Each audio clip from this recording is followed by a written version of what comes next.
আমি প্রীতি। আজকে লক্ষ্মী পুজো উপলক্ষে আমি আর একটা নতুন ব্লগ নিয়ে চলে এসেছি। তো আজকে আমাদের বাড়িতে পুজো, তাই বাজার করতে যাচ্ছি। তো চলো তখন। তো বন্ধুরা দেখো, বাজারে চলে এসেছি।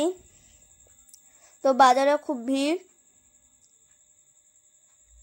তো দেখো এখানে কত সুন্দর নানান রকমের ঠাকুর আছে। তো দেখো এখানেও কত সুন্দর, ছোট থেকে বড় অনেক ঠাকুর রয়েছে, খুব সুন্দর। তো আমাদের ফাইনালি ঠাকুর কেনা হয়ে গেছে। ছোট থেকে একটা সুন্দর ঠাকুর কিনেছি। এবার আমরা চলে এসেছি দশকর্মার দোকানে। তো দশকর্মা যা যা লাগে সব কেনা হয়ে গেছে। ঠাকুরের জন্য একটা মালাও কিনে নিয়েছি। তো এবার চলে এসেছি আমরা খই মুরগির দোকানে। নাড়ু সব কিছু কেনা হয়ে গেছে। তো এবার আমরা চলে এসেছি ফলের দোকানে। আমাদের ফলও কেনা হয়ে গেছে। এবার আমার খুব জল তৃষ্ণা পেয়েছিল, তো উপোস জল খাওয়া যাবে না, এই জন্য মা আমাকে 1 গ্লাস আখের রস কিনে দিয়েছিল। সেই আখের রস খেয়ে নিলাম। তো আমার আখের রস খাওয়া হয়ে গেছে।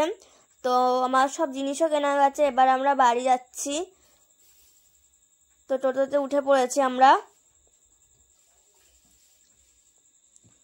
বাবা এখন কলা গাছ কাটতে যাচ্ছে।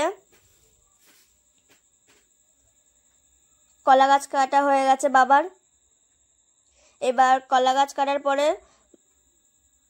বাবা আমাদের পুজোতে নৌকা লাগে, তো নিয়ম আছে আমাদের, তাই বাবা নৌকা বানাচ্ছে।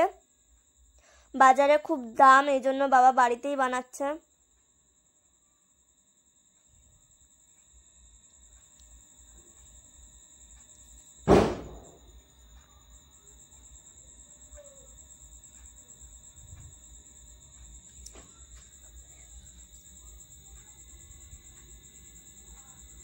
নৌকা বানানো হয়ে গেছে।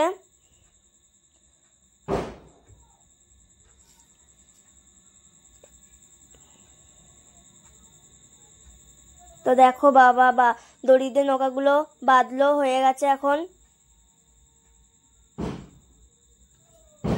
এবার পুজোর দিদি আলপনা দিচ্ছে, আর আমি এইদিকে পদ্ম ফুলটা ফুটাচ্ছি। তো দেখো ঠাকুর মশাই চলে এসছে, পুজো হচ্ছে। আমাদের পুজো হয়ে গিয়ে বাজি ফাটাচ্ছি বুনু ফুনুদের